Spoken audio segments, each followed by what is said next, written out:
Welcome back to the Tin Can Twosome. Join us today as we take you along to Santa Ysabel in eastern San Diego County. Good morning, everyone. We are finally back in the desert and we are at our happy place. I don't know if you can see it. It's extremely sunny, so you probably can't.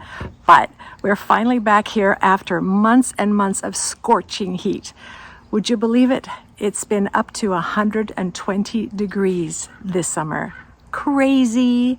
So today is a fun day though. It's going to be a little bit warm still in the desert, so we're going to go up in the mountains to a place called Santa Ysabel, I believe it is. Santa Ysabel?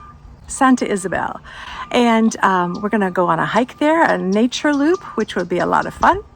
After which we're going to go to a very special bakery and we're going to get some monkey bread, which we really enjoy. Then we're going to go out for dinner out there. And finally, last but not least, we're going to go to a local football game for the high school.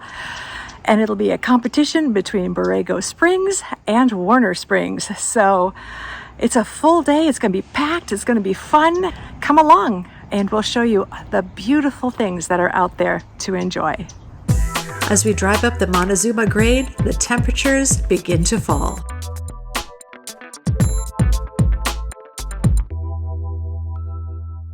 When you live in the desert, it's really important during those warmer times, especially the shoulder seasons, when you have early fall and late spring, where it's still kind of like hot summer down there.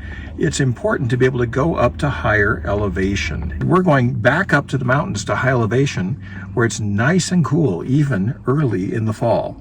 And David just informed me that it's going to be in the 60s up here, whereas down in the desert it was in the 80s. So that's a huge difference. It's going to make for a very comfortable hike.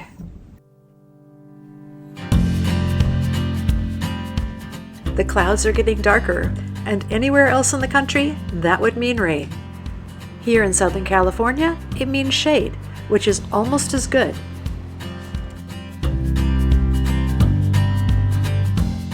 The trailhead is at the visitor center, so we turn in there and park the car.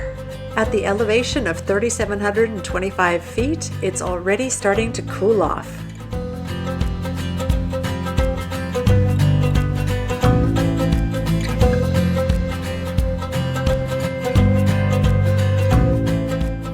The visitor center is a great place to go and check out the trails and get maps, and they have a lovely outdoor place for a quick lunch.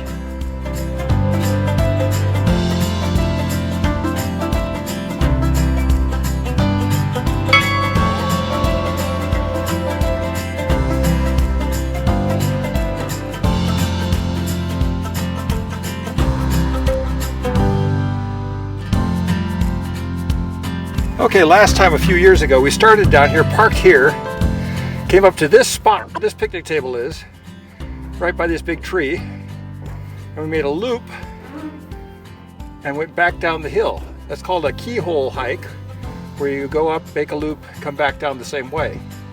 This time, we are parking down here, and we're doing this loop and taking this trail back to the visitor center. So they're not the same hike, but they're fairly similar. Right behind this trail board, the trail starts and up the hill we go. The trail is about 3.9 miles and an elevation gain of 662 feet. We were talking to one of the rangers and she recommended that we take the loop that starts, let's see, that's counterclockwise, so that we get the steep incline out of the way right away. And she said from there on out there is some downhill and there's some level and it's all super beautiful.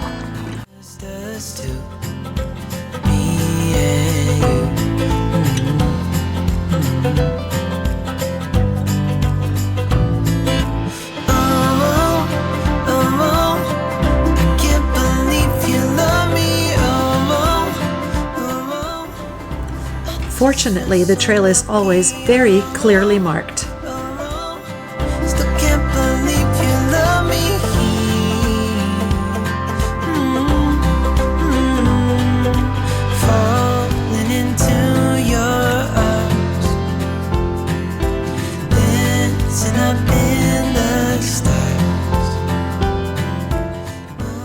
And right about here is where we start going uphill.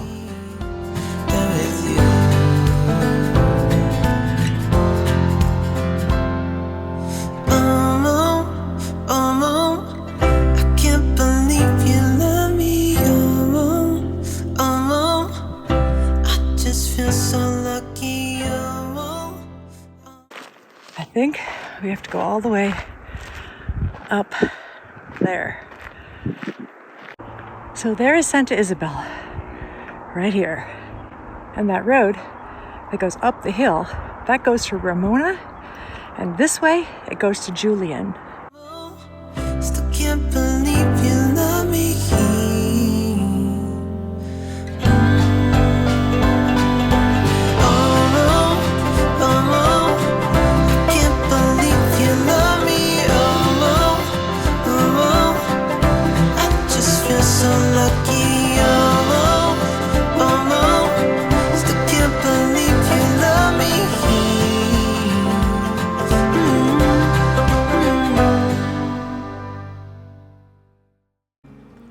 It's not a hot day up here, but when we see the shade, we love it.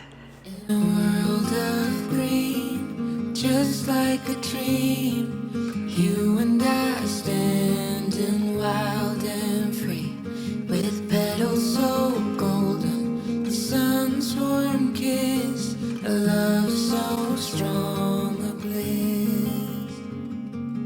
The trail is extremely well designated the entire way. And even in Southern California, we see signs of fall. So Wendy thinks these are oak seeds, but if you know what they are, put some kind of scientific name or something in the comments. They look like candy corn. David says we are almost to the top, and then Downhill. yay! When the sun comes back, you'll see. Oh, I was so glad to see this sign. At this point, you turn left and go down the hill. Many people think that going downhill is easier, but not always. This spot was really gravelly and very slippery.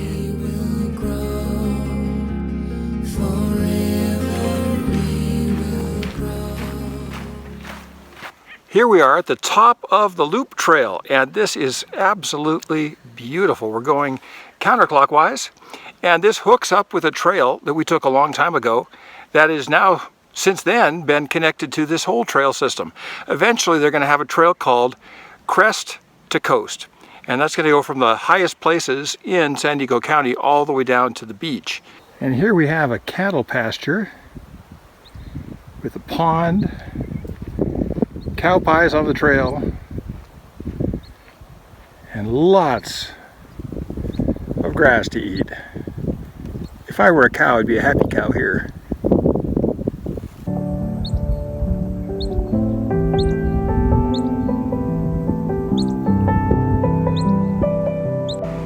This wonderful man has been my hiking companion for over 40 years.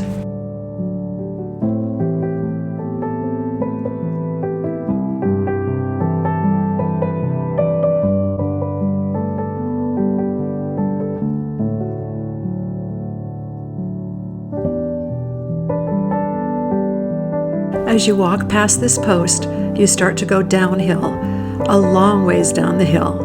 The last time we hiked this, we did it in reverse. We went up the hill and it was a beast.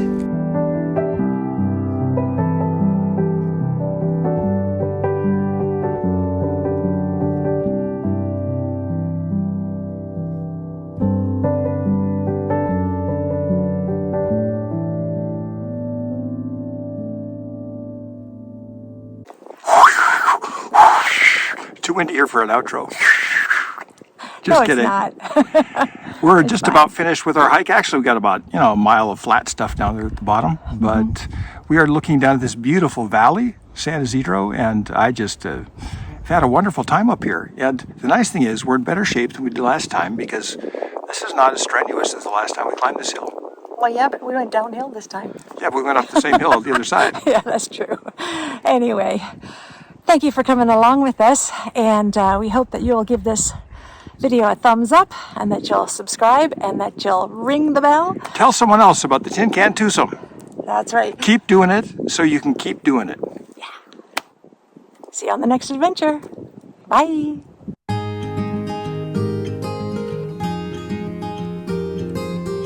At the bottom of the hill, we head left up the trail for about 1 more mile.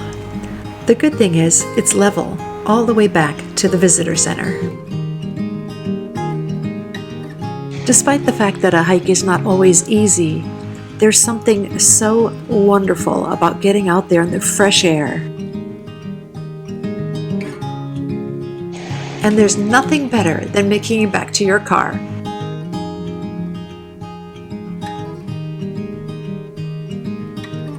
Santa Ysabel is known for Dudley's Bakery, which has been making the finest in baked goods since 1963. We came here hoping to find some monkey bread, but unfortunately they have stopped making it. Not to worry, there were so many other wonderful pastries to choose from.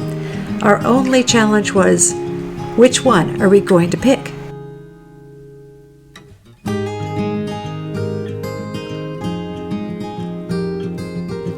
These fruit and cream cheese strudels really caught our eye. Which one do you think we chose? Well, if you know David at all, you know it had to be blueberry. I wish I could have taken at least one of each of these jams home.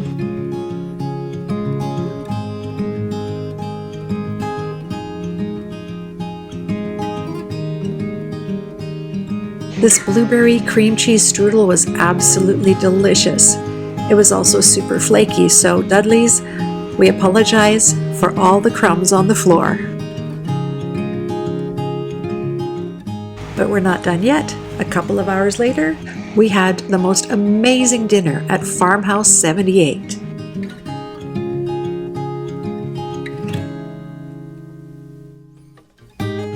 This is a super attractive restaurant, and the waitstaff there is so friendly and so helpful. I highly recommend this place. Farmhouse 78 is a charming restaurant, and their chef is absolutely a genius.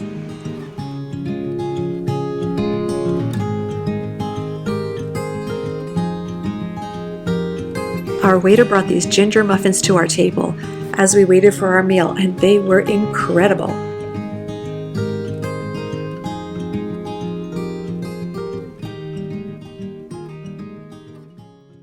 David ordered chicken and waffles with spicy syrup, and he says he will never go back. With the mashed potatoes and gravy on top as well, this was a hefty meal.